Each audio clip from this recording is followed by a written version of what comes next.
जय श्री राम। यहाँ तक की रामायण कथा मैं कह चुकी हूँ। आगे की कथा इस प्रकार है। रावण को मंदोदरी का समझाना। रावण प्रस्थ संवाद।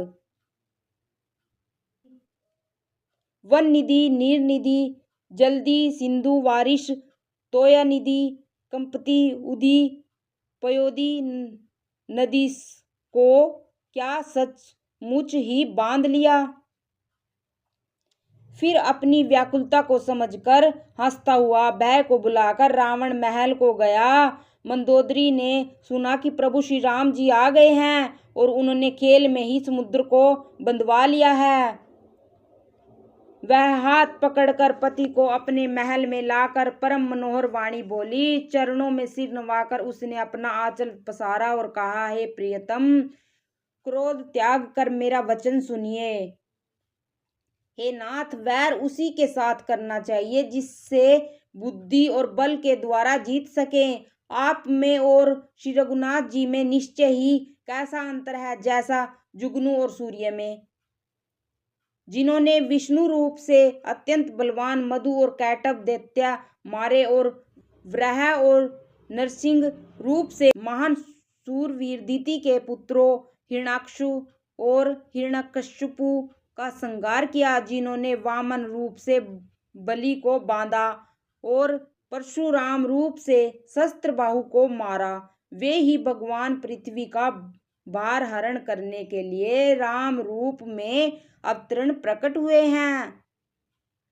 हे नाथ, उनको विरोध न कीजिए जिनके हाथ में काल, कर्म और जीव सभी हैं। श्री राम जी के चरण कमलों में सिर नवाकर उनको जानकी जी सौंप दीजिए और आप पुत्र को राज्य देकर वन में जाकर श्री रघुनाथ जी का भजन कीजिए। हे नाथ, श्री रघुनाथ जी तो दीनों पर दया करने वाले हैं। सम्मुख जाने पर तो भाग भी नहीं खाता। आपको जो कुछ करना चाहिए था वह सब आप कर चुके। अब आपने देवता, राक्षस तथा चर अचर सभी को जीत लिया। हे दसमुख संत जन, ऐसी नीति कहते हैं कि चौथेपन में राजा को वन में चला जाना चाहिए। हे स्वामी, वहां आप उनका भजन कीजिए जो सृष्टि के रचने वाले, पालने वाले और संहार करने वाले हैं। हे नाथ, आप विषयों को सारी ममता छोड़कर उन्हीं शरणागत पर प्रेम करने वाले भगवान का भजन कीजिए जिनके लिए श्रेष्ठ मुनि साधन करते हैं और राजा राज्य छोड़कर वैरागी हो जाते हैं। वही कौशलाधीश श्री रघुनाथ जी आप पर दया करने आए हैं। हे प्रियतम, यदि आप मेरी सीख मान लोगे तो आपका अत्यंत पवित्र और सुंदर यश तीनों लोकों में फैल जाएगा। ऐसा कहकर नेत्रों में करुणा का जल भरकर और पति के चरण पकड़कर कांपते हुए शरीर से मंदोदरी ने कहा, हे नाथ, श्री रघुनाथ जी का भजन कीजिए जिससे मेरा सुहाग अचल हो जाए।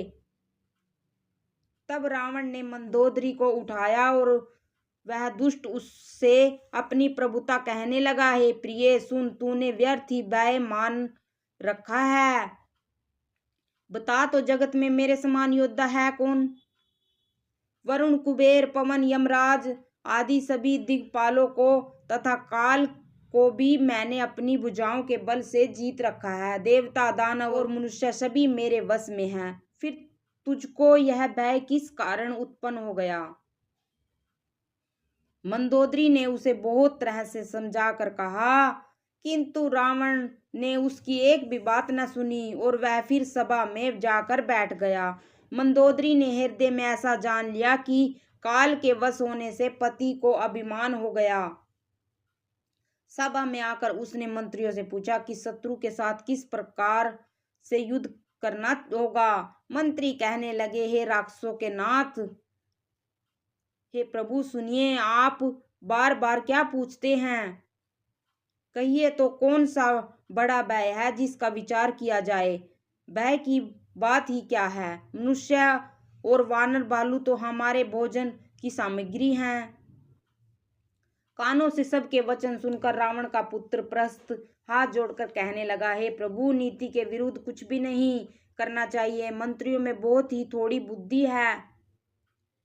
ये सभी मूर्ख मंत्र ठकुर सुहाती कह रहे हैं।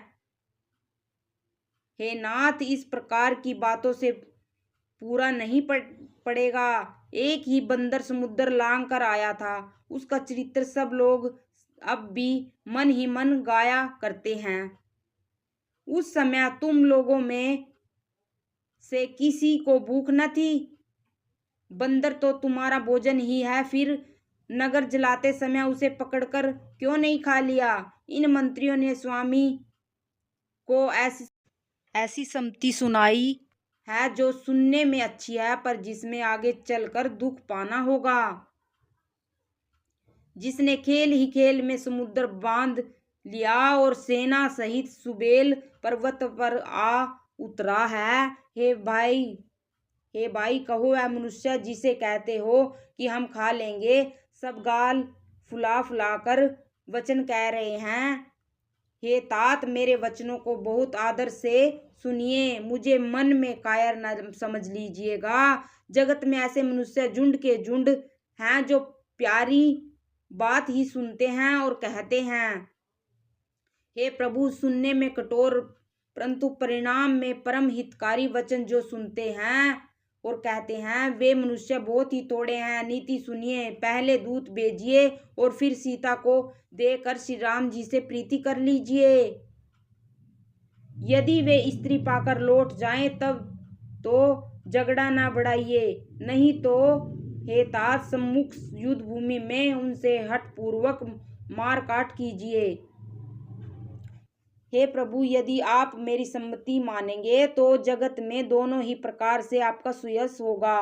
रावण ने गुस्से से भरकर पुत्र से कहा, अरे मूर्ख, तुझे ऐसी बुद्धि किसने सिखाई। अभी से हृदय में संदेह हो रहा है। हे पुत्र, तू तो बांस की जड़ में गमोई हुआ।